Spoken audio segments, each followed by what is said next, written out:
বুধবার ছিল করম পুজো। সেই উপলক্ষে ডাকাতপুকুর আদিবাসী কর্মী সমাজের পক্ষ থেকে পালিত হয় করম উৎসব। রাজ্যের বিভিন্ন জায়গার পাশাপাশি মালদা জেলার বামনগোলা ব্লকের ডাকাতপুকুর এলাকায় মহা সাড়ম্বরে পালিত হয় করম উৎসব। এই করম উৎসবে প্রায় 200 জন মহিলা এবং কুমারী মেয়েরা এই উৎসবে অংশগ্রহণ করেন। এদিন বিভিন্ন অনুষ্ঠানের মধ্য দিয়ে বীজ বাড়ির ওপর রোপণ করে গাছকে পূজার্চনা করা হয়।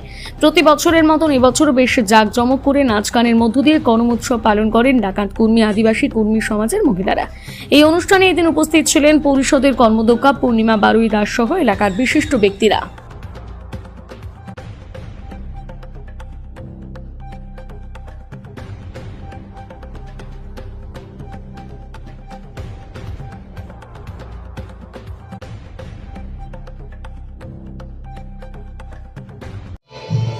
আজ ডাকাতপুকুর আদিবাসী কর্মী সম্প্রদায়ের পক্ষ থেকে করম উৎসব পালন করা হলো। সারা দেশের পাশাপাশি আমরা পশ্চিমবঙ্গ জেলার বামনগোলা ব্লকের ডাকাতপুকুর গ্রামেও খুব বড় করে করম পরব আমরা পালন করলাম। প্রায় 200 থেকে 300 জন মহিলা এবং কুমারী মেয়েরা আমাদের করম পরবে অংশগ্রহণ করেছেন। তারা প্রত্যেকে 7 দিন ধরে এই যাওয়া পরবকে সাফল্যমণ্ডিত করার জন্য এই করম পরবে অংশগ্রহণ করেছে। শুধু তাই নয়, তারা বাদাম, কুর্তি ইত্যাদি বীজ তারা বালির উপরে বপন করে এবং শুধু তাই নয়, তার উপরে ছোলার বীজ ছড়িয়ে দিয়ে সেটাকে সুন্দর করে তারা তুলে উঠেছে এবং তারা নির্ধারিত করলো যে আদিবাসী সম্প্রদায় অর্থাৎ গাছকেই একমাত্র আমাদের উপকার। তাই আমরা গাছকে আমরা প্রত্যেকে পুজো করলাম এবং কর্মডালকে আমরা স্বাগত জানালাম, যাতে আমাদের করম রাজা প্রত্যেক আমাদের মতো প্রত্যেককে যাতে আমরা সেই জায়গার মধ্যে তুলে ধরি এবং আমাদের রীতিনীতিগুলোতে বজায় যেতে থাকে।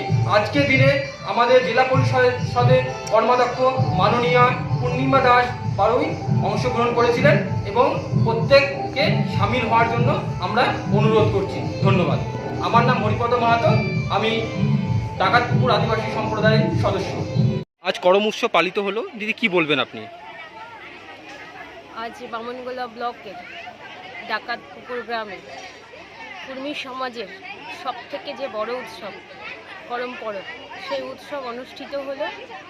এখানে 7 দিন আগে থেকে আমার ছোট ছোট কচিকাঁচা মেয়েরা, যারা কুমারী মেয়ে রয়েছে, তার পাশাপাশি আমার মায়েরা সেই করম উৎসবের জন্য প্রস্তুত ছিলেন।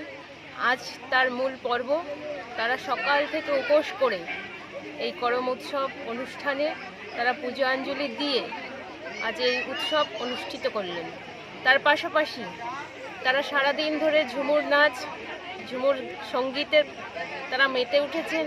এমনকি এখান থেকে কিছু ছোট ছোট ছেলে মেয়েদের মা বাবাদের হাতে যেভাবে ডাকাতপুকুরের এই কর্মী সমাজের পক্ষ থেকে খাতা কলম এবং ফাইল তুলে দেওয়া হলো, তাতে এই পিছিয়ে পড়া সমাজকে একটাই বার্তা দেওয়া হলো, শিক্ষাই জগতের মূল আলো। কারণ শিক্ষা না ছাড়া আমাদের কাছে কোনো কিছুই সম্ভব না।